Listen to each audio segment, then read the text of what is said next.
Good afternoon. I wanted to talk a little bit about three topics. The first is the Zoom platform, and then cultural differences that we read about in the first chapter of the book, and lastly about AMP Educator, which is the learning management system that we use at Vancouver Premier College.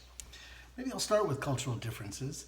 I spent some time recently looking at cultural differences and obviously reading the textbook, and what I found was that when I referred to the Chinese educational system that we work with primarily at Vancouver Premier College. One cultural difference was that most of the families produced only one child. So socially, the students that we get are from that type of setting, and understanding that is quite helpful. The second thing is that the system in China tends to teach the students in a memorization fashion, i.e., one of our faculty described it as feeding the duck. So they feed them information, they expect them to ingest it, understand it, and then they move on.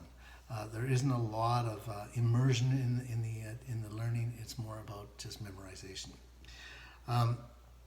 The purpose of learning in Chinese culture is really to learn something, learn how to do something, not learning how to learn, but learning to do something. And it's a very masculine society, so failure can sometimes be viewed as a disaster. So people from China generally think of failing in an exam as a disaster, which it doesn't have to be. And then emotions must always be controlled, and they are taught not to speak up. So being conscious of that with our students is extremely important. I think when we think about AMP Educator, I would like to move into that one. AMP Educator is a learning management system that has 5 tabs or 6 tabs on it. There's a detail tab, a student tab, a gradebook tab, an attendance tab, a communications tab, and an LMS tab. I tend to, at the beginning of the session, I use the communication tab a lot. I make sure I provide a very detailed announcement that's rich in information to the students to get them started, that they can always refer back to, and gives them a description of what to expect over the term. I also provide any PowerPoints or any of that at the very beginning in the course outline, which I think they've really come to appreciate. The attendance tab is simply that, just taking the attendance, making sure it's recorded. You can go into a detailed student tab and look at the attendance at a glance. I find that helpful, although I do track it at home on a sheet of paper to help me be able to access it, where I also keep kind of score on their participation. The gradebook tab, obviously we can view our assignments in that one, and I find that quite helpful to go in and actually pick an assignment up. On the learning management system, there's room for assignments, collaboration, discussion, there's documents, evaluations, and you can even do tests through it. So it's very helpful.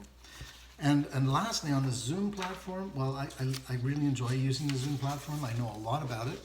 I've used it now for well over a year on my own and with some of my other students in coaching. I make sure I treat it like a classroom. It's very important, the dress, the camera's on, there's no food, there's no smoking.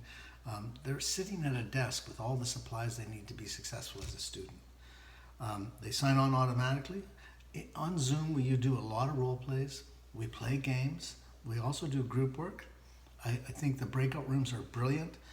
We use both random and assigned uses of it.